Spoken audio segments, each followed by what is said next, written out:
सर्वांना मैत्रीपूर्ण जय भीम। मी पुष्पा बौद्ध आवाहन करते आहे, संविधान डिबेटमध्ये नागपुरातील प्रत्येक नागरिकांनी आणि जे बाबासाहेबांच्या चळवळीचे म्हणतात किंवा अनुयायी म्हणतात, या सर्वांना माझी आग्रहाची विनंती आहे की या सगळ्यांच्या वतीने ज्या आयोजक आहेत यांनी हा कार्यक्रम भव्य दिव्य इतक्या मोठ्या संघर्षाने उभा केला, या नागपुरातील लोकांना आजच्या दिवसाचा कार्यक्रम पाहून मी सर्वांना आवाहन करते की नक्कीच आपण या कार्यक्रमाला या आणि परिवारासोबत येणे गरजेचे आहे। आणि त्याहूनही जास्त विद्यार्थी, कॉलेज स्टुडंट आणि सगळ्यांना या संविधानाची फारच गरज आहे। ज्या पद्धतीने आम्ही देवीदास घडसार सरांना ऐकलं आणि ज्या सगळं कर्तृत्व समजून वामन सोमकोर दादांनी या कार्यक्रमाला उभं केलं, त्याला आपण पाठबळ दिलाच पाहिजे। म्हणून उद्या म्हणजे 24, 25 आणि 26 ला आणि 27 ला रमाई जयंती आहे, या स्मृती दिवस आहे।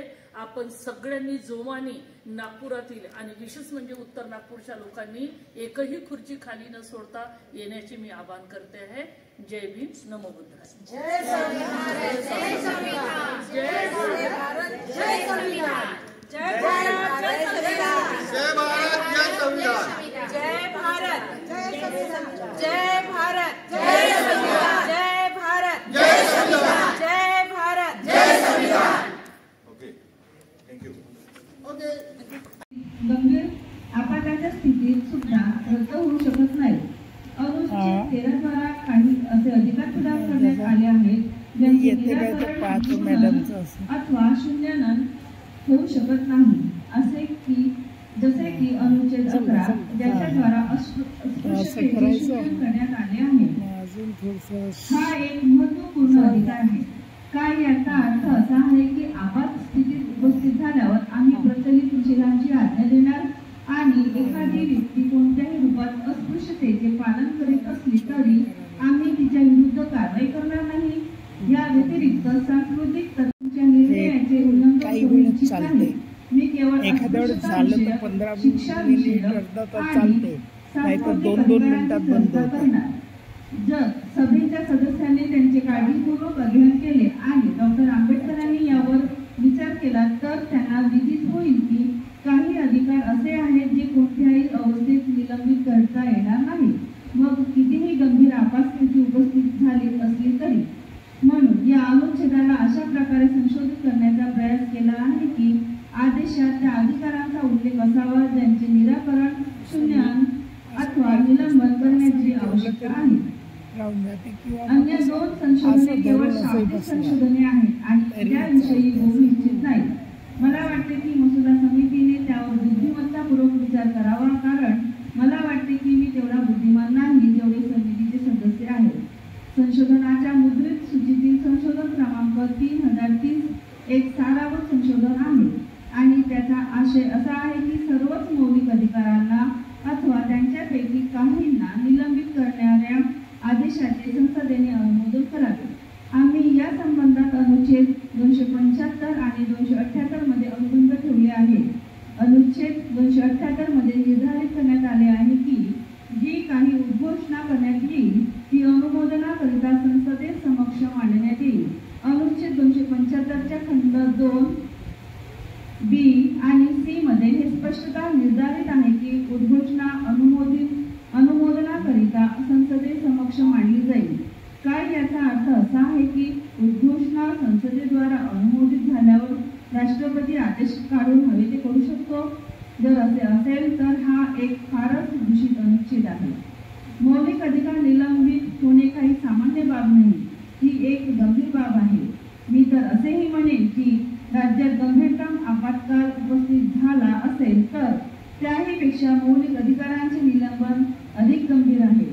काय त्या स्थितीकरिता आम्ही राष्ट्रपतीला शक्ती दिली आहे की त्याने आदेश काढून घोषित करावे? नाझीरुद्दीन अहमद, पश्चिम बंगाल, मुस्लिम।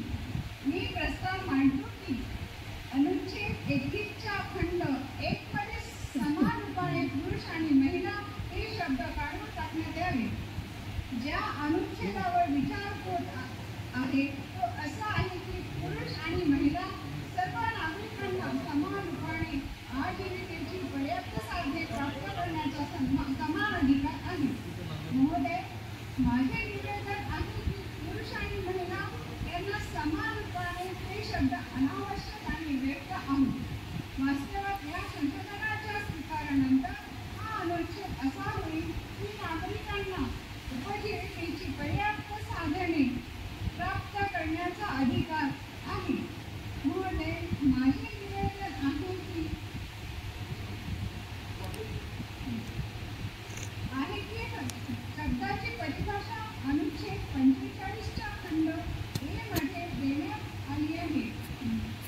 माझ्या विचाराने त्यात महिलांचाही समावेश आहे.